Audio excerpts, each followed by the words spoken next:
কতটা কিনছো কও না। তুমি আন্দাজ করো। আমি কি হাটে বাজারে যাই, আমি কেমনে আন্দাজ করবো? ভাবি 1,20,000। এই তুই তো গতকালকে গোসল করস নাই, আজকেও করস নাই।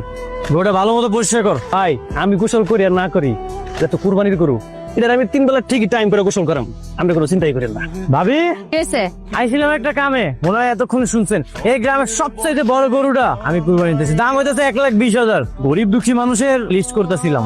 ওই যে ভাগের গোস্তটা ভাগাভাগি করা লাগবো না? তোমার ভাগের গোস্ত তুমি গাঙ্গের পানিতে ফেলবা না গরিব দুঃখীরে বিলাবা, সেটা আমারে বলার কি আছে? হুমায়রা কইলো, মানে আমার বউ কইলো যে আপনারা নাকি কুরবানি দিতেছেন না, কোনো গরু টরু কিনেন নাই। তাই ভাবলাম যে আপনাকে মনে হয় হাতের অবস্থা তেমন ভালো না। সমস্যা নাই, আমি আপনাকে নামটা এই লিস্টে লিখে দিতে চাই। লেখ। তোমার সাহস তো কম না, দিন দিন তো বেশি বাইরে যাইতেছো তুমি, এগুলা কিন্তু অতিরিক্ত হয়ে যাইতেছে। তোমার ভাগের মাংস তুমি যা মন চায় তাই করো, কেন আমাকে নামের লিস্টে উঠাই দেব কেন? আহা ভাবি এমন চেতেছেন কেন? আইলাম তো ভালো লেগেই, মানে এই জায়গায় আসাটাই আমার ভুল হয়েছে। এই বাচ্চা চল তো।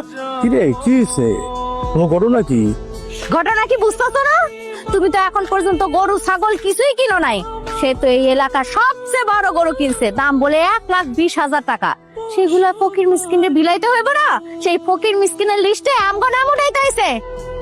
খলিল, আমি কিন্তু জানি তুই যে পুরা গ্রামের ভিতরে 1,20,000 টাকা সব থেকে বড় গরু কিনছস। আমি কিন্তু খুব খুশি হয়েছি, কিন্তু বাইরে বড় ভাই হিসেবে একটা কথা হই, কুরবানির আসল ফজিলতটা একটু জানিস। যাও গরু নিয়ে আসো। নিয়ত যেহেতু করছি, আমি গরু অবশ্যই কিনুম, আল্লাহ চাইলে।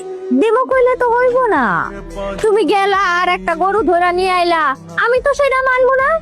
তোমার ভাই গরু দেখছো না, ওইটা সে ডাবল মোটা তাজা গরু আমার চাই মানে চাই। আচ্ছা শুনো, ডেকোরেটর যত জিনিসপত্র আছে না সবকিছু কিন্তু রেডি হয়ে গেছে। কালকে নামাজটা শেষ করে হুজুর কষাই তারপর যা যা দরকার হয় সবকিছু নিয়ে আসমনি। তুমি শুধু সবকিছু রেডি রাখো। তুমি কোনো চিন্তা করো না, এই সব কিছু আমি রেডি করে রাখবো। চিন্তা তো একটাই, এতটি মাংস কি ফ্রিজে আটবো নাকি মাংস দিয়ে দিতে? ভাবি আমি তো মিষ্টি খাই না। কি কইতাছো মিষ্টি খাও না? হ্যাঁ তুমি আমার বাড়িতে এসো, মিষ্টি মুখ না করলে হইব? লও। ও খলিল ভাই, খলিল ভাই বেরোন, সর্বনাশ হয়ে গেছে ভাই, বেরোন ভাই। ও খলিল ভাই গো, সর্বনাশ হয়ে গেছে। খলিল ভাই বাইরেন, সর্বনাশ হয়ে গেছে ভাই, সর্বনাশ হয়ে গেছে। কি হইছে? আমার গরু তো নাই। গরু নাই মানে? আমার কুরবানির গরু তো মরে গেছে গা ভাই।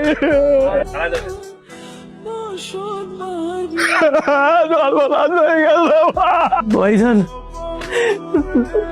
নামাজে যাওয়ার আগে গরুটা ঠিকঠাক দেখে গেছে, ওর আইসা দেখতেছে গরুটা মরে গেছে।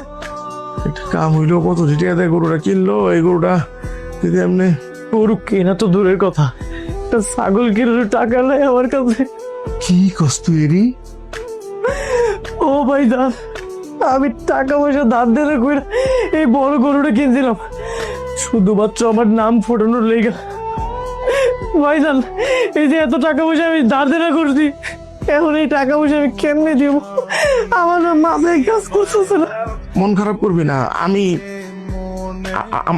আমার গরু আমরা দুই ভাই এক লগে কুরবানি দেবো, তুই নিয়ে যাইস, কোনো অসুবিধা নাই ভাই, কোনো অসুবিধা নাই। চল আমরা কুরবানিটা দিই, পরে দেবো।